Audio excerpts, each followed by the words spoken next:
কি জানেন বাংলাদেশের পাহাড়ের গভীরে এমন এক জনগোষ্ঠী বাস করে যারা নিজেদের রাজকীয় ইতিহাসের উত্তরাধিকার বলে মনে করে, যাদের জীবনযাত্রা, সংস্কৃতি আর পোশাক আশাকে লুকিয়ে আছে হাজার বছরের পুরনো রহস্য।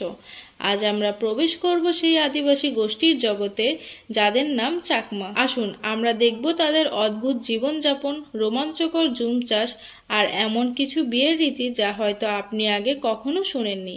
এই ভিডিওটি শেষ না করলে আপনি জানবেন না কেন তারা অন্যান্য জাতিগোষ্ঠী থেকে এতটা আলাদা। মূলত মঙ্গোলীয় ধারার চাকমা জনগোষ্ঠীর আগমন ঘটেছিল বর্তমান মিয়ানমারের আরাকান রাজ্য থেকে। আনুমানিক 15 শতকের গোড়ার দিকে রাজা বিজয়গিরির নেতৃত্বে তারা আরাকান থেকে উত্তর দিকে সরে এসে কর্ণফুলী নদীর তীরবর্তী পার্বত্য চট্টগ্রাম অঞ্চলে স্থায়ী বসতি স্থাপন শুরু করে। চাকমারা শুধু একটি আদিবাসী গোষ্ঠী নয়, তারা এখনও তাদের ঐতিহ্যবাহী রাজা বা চাকমা সার্কেল চিফের মাধ্যমে পরিচালিত হয়, যা তাদের অন্যান্য রাজকীয় ঐতিহ্যের প্রতীক।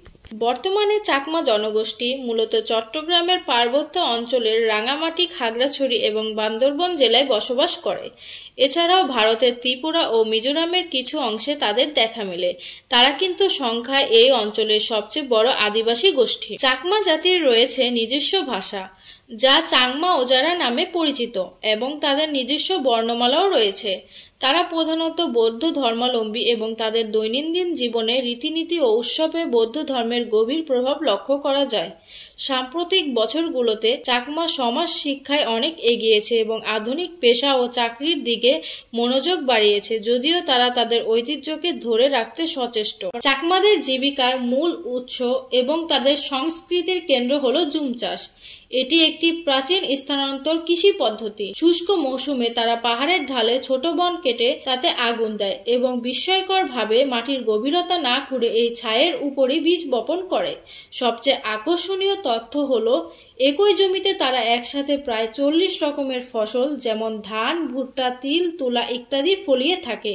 এই পদ্ধতি শুধু তাদের চাষাবাদ নয়, এটি প্রকৃতির সাথে তাদের এক গভীর সম্পর্কের প্রতীক। চাকমারা সাধারণত বাঁশ ও কাঠ দিয়ে তৈরি ম্যাচাং ঘরে বসবাস করে। এই ঘরগুলো মাটির উপরে উঁচু করে তৈরি করা হয়, যা তাদের বন্যা ও বন্য প্রাণী থেকে রক্ষা করে এবং পাহাড়ি জীবনের জন্য এটি আদর্শ। চাকমা নারীদের ঐতিহ্যবাহী পোশাক হলো পিনন। এটি কোমর থেকে গোড়ালি পর্যন্ত এবং হাদি, যা ব্লাউজের মতো।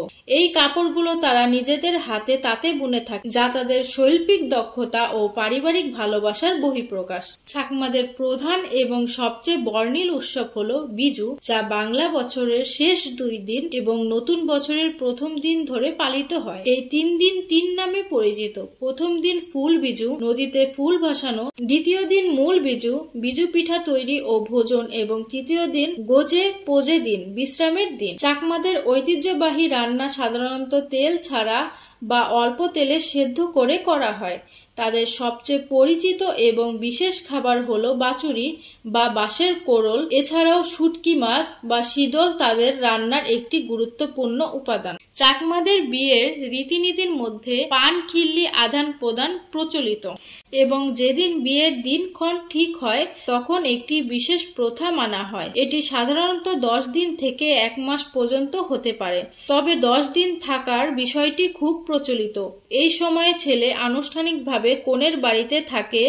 এর মূল উদ্দেশ্য হলো কনের পরিবার ছেলেকে কাছ থেকে পর্যবেক্ষণ করে, ছেলেটি পরিশ্রমী কিনা, তার আচার আচরণ কেমন এবং সে পরিবারের অন্যান্য সদস্যদের সাথে মানিয়ে চলতে পারে কিনা তা দেখা হয়। অতীতে তাদের মধ্যে ধরা পড়া বিয়ের মতো রোমাঞ্চকর প্রথাও প্রচলিত ছিল, যেখানে পাত্র তার প্রেমিকাকে আনুষ্ঠানিকভাবে তুলে নিয়ে যেত, যদিও বর্তমানে সামাজিক সম্মতির ভিত্তিতে বিয়ে হয়ে থাকে। চাকমারা মৃত্যুর পর বৌদ্ধ ধর্মমতে মৃতদেহ দাহ করে এবং পরে শ্রাদ্ধ অনুষ্ঠানের আয়োজন করে। এছাড়াও গিলা খেলা ও গুদু খেলা তাদের ঐতিহ্যবাহী খেলার মধ্যে অন্যতম। চাকমা জাতি তাদের প্রাচীন ইতিহাস, শক্তিশালী রাজকীয় ঐতিহ্য এবং প্রকৃতির সঙ্গে মিশে থাকা জীবনযাত্রার কারণে বাংলাদেশের এক অমূল্য সংস্কৃতির সম্পদ। তারা ঐতিহ্য ও আধুনিকতার মধ্যে ভারসাম্য বজায় রেখে এগিয়ে চলেছে এবং দেশের ঐতিহাসিক এক গুরুত্বপূর্ণ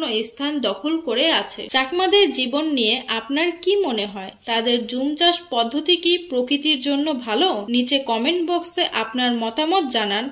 আর এমন আরো অদ্ভুত ও রহস্যময় জীবনযাত্রা সম্পর্কে জানতে আমাদের চ্যানেলটি সাবস্ক্রাইব করে বেল আইকনটি বাজিয়ে দিন। ধন্যবাদ।